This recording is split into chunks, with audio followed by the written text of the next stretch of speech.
या व्हिडिओमध्ये आपण 4 जानेवारी 2026 रोजी म्हणजे आजच झालेल्या कंबाईन परीक्षेतील इतिहास विषयातील प्रश्नांची उत्तरं बघणार आहोत आणि हा पेपर सेट ए आहे.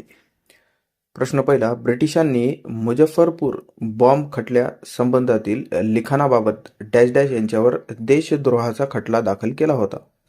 आणि बरोबर उत्तर आहे पर्याय क्रमांक 1, लोकमान्य टिळक. ब्रिटिशांनी या बॉम्ब खटल्यामध्ये लोकमान्य टिळक यांच्यावर देशद्रोहाचा खटला दाखल केला होता, कारण त्यांनी केसरी वृत्तपत्रातून या घटनेबद्दल लिखाण केले होते. 30 एप्रिल 1908 रोजी खुदिराम बोस आणि प्रफुल्ल चाकी यांनी किंग्सफोर्ड यांच्या बग्गीवर हे बॉम्बफेक केला होता आणि परिणामी प्रफुल्ल चाकी यांनी पोलिसांच्या हाती लागण्याऐवजी आत्महत्या केली आणि खुदिराम बोस यांना अटक होऊन फाशी देण्यात आली होती. हे दोघेही बघा अनुशीलन समितीचे सदस्य होते. अनुशीलन समितीची स्थापना प्रामुख्याने परमनाथ मित्र यांनी 24 मार्च 1902 रोजी कलकत्ता येथे केली होती.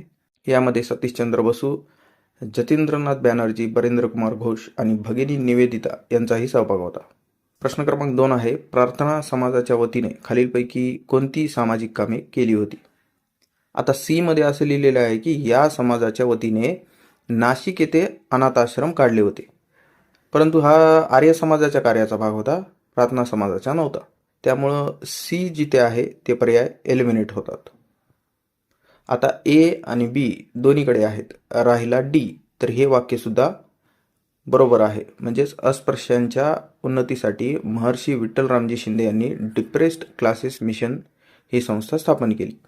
त्यामुळे या प्रश्नाचे बरोबर उत्तर आहे पर्याय क्रमांक 3, ए, बी आणि डी ही कामे प्रार्थना समाजाच्या वतीने केली होती. प्रश्न क्रमांक 3 बघा, राजश्री छत्रपती शाहू महाराजांसंदर्भात खालीलपैकी कोणती विधाने बरोबर आहेत? आता यामध्ये महाराजांबद्दल दिलेली सर्व वाक्य बरोबर आहेत. त्यामुळे पर्याय क्रमांक 4, ए, बी, सी, डी हा पर्याय बरोबर ठरतो. शाहूपुरीत व्यापारी पेठेची 1895 मध्ये स्थापना केली होती. 10 जुलै 1917 मध्ये शाहू महाराजांनी विधवा पुनर्विवाहाचा कायदा संमत केला आणि 24 जुलै 1917 रोजी प्राथमिक शिक्षण सक्तीचे आणि मोफत करण्याचा कायदा केला होता. प्रश्न क्रमांक 4, खालीलपैकी कोणत्या नेत्यांनी आयटक या कामगार संघटनेचे अध्यक्षपद भूषविले नाही? आता हा प्रश्न रिजेक्ट होऊ शकतो, कारण जवाहरलाल नेहरू व C.R. दास हे कन्फर्म अध्यक्ष तर होतेच, परंतु B.T. रणदिवे व सरोजिनी नायडू हे अध्यक्ष नव्हते आणि तसा पर्याय उपलब्ध नाहीये. आता सरोजिनी नायडू या आयटकशी संबंधित तर होत्या, परंतु अध्यक्षपदी होत्या का नव्हत्या याचा स्ट्रॉंग सोर्स शोधावा लागेल. त्यामुळे हा प्रश्न संदिग्ध आहे.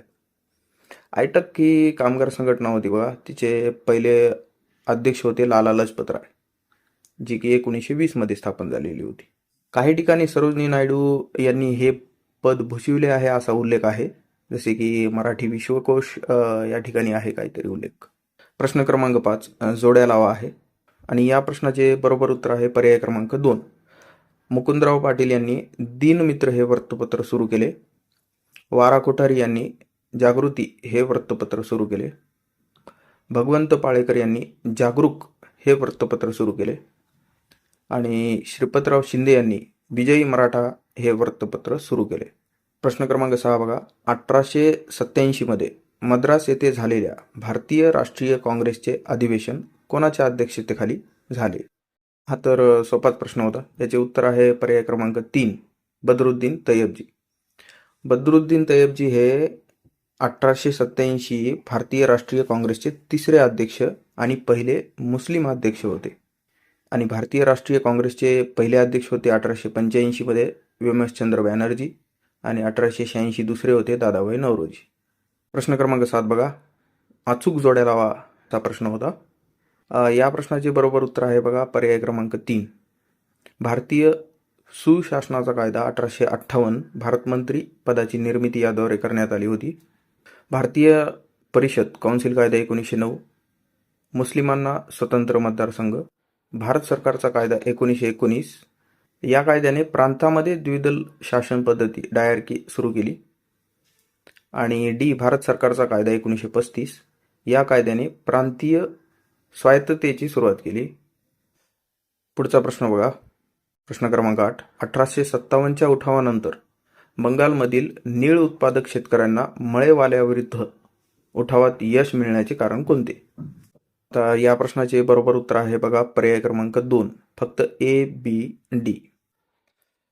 हिंदू मुस्लिम शेतकरी ऐक्य होऊनच या शेतकऱ्यांनी हा उठाव केला होता.